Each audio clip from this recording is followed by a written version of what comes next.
আসসালামু আলাইকুম। আজানের ইতিহাসের প্রথম পর্বে আমরা জেনেছিলাম মদিনায় মসজিদে নববী প্রতিষ্ঠার পর সাহাবীরা সালাতের সময় জানান দেওয়ার জন্য নানা উপায় নিয়ে আলোচনা করছিলেন। কখনো ঘণ্টা বাজানো, শিঙ্গা ফুঁকানো, কিন্তু কোনোটাই চূড়ান্ত হচ্ছিল না।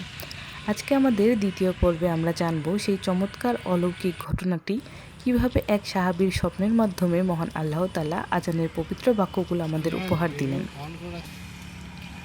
হযরত আবদুল্লাহ ইবনে সাইদ রাদিয়াল্লাহু আনহু এর সবুজ পোশাক পরিহিত ব্যক্তিকে স্বপ্নে দেখা, ঘণ্টা কেনার বদলে তার যে উত্তম উপায়ে আজানের বাক্যাবলীর সন্ধান পাওয়া, সকালে মহানবী সাল্লাল্লাহু আলাইহি সাল্লামের কাছে স্বপ্নের বর্ণনা দেয়া এবং মহানবী সাল্লাল্লাহু আলাইহি সাল্লাম কর্তৃক সত্য স্বপ্ন হিসেবে তা স্বীকৃতি দেয়া, হযরত উমর রাদিয়াল্লাহু আনহু এরও একই স্বপ্ন দেখার কথা জানানো, হযরত বিলাল রাদিয়াল্লাহু আনহু এর সুন্দর ও সুউচ্চ কণ্ঠে ইসলামের প্রথম আজান ধ্বনিত হওয়া।